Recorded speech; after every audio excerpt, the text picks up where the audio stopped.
రెండు, అసలు చాలా స్ట్రోక్స్ వరకు అసలు హాస్పిటల్కి రాకుండా మనం బయటే అసలు తెలియకుండా అంటే అసలు కనిపెట్టలేకపోతున్నారు స్ట్రోక్ అని కూడా.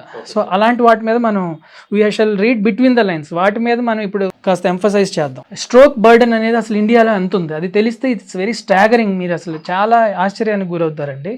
30 ఏళ్ల క్రితం ఇండియాలో సంవత్సరానికి స్ట్రోక్స్, కొత్త స్ట్రోక్స్ ఎప్పుడు 6,50,000 అలా వచ్చేవి. ఇప్పుడు 2021కి 12 లక్షలకు వెళ్ళింది సంవత్సరానికి. 2025 జూలైకి 18 లక్షల new cases per year. So అది అంత ఎక్స్పోనెన్షియల్ గా అంత 50%, 60% పెరిగిపోయింది. సెకండ్, 193 దేశాలు ఉంటాయి అనుకుంటా నాకు తెలిసి ప్రపంచంలో.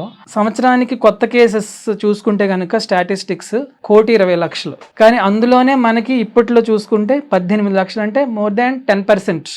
మనది 195 కంట్రీస్లో 10% మనకి స్ట్రోక్ బర్డెన్ ఉంది. సో మీకు అర్థం చేసుకోండి స్ట్రోక్ అనేది ఏ రకంగా పెరుగుతోంది అనేది మీరు ఆలోచించాలి. ఫస్ట్ ఆఫ్ ఆల్, స్ట్రోక్ అనేది ఏ ఏజ్ గ్రూప్లోనైనా రావచ్చండి. ఈ స్పెషల్ ఏజ్ గ్రూప్ అనేది ఏమి ఉండదు. మేల్, ఫీమేల్, పిల్లలు అయితే ఒక్కొక్కళ్ళకి ఒక్కొక్క కారణాల చేత వస్తుంది.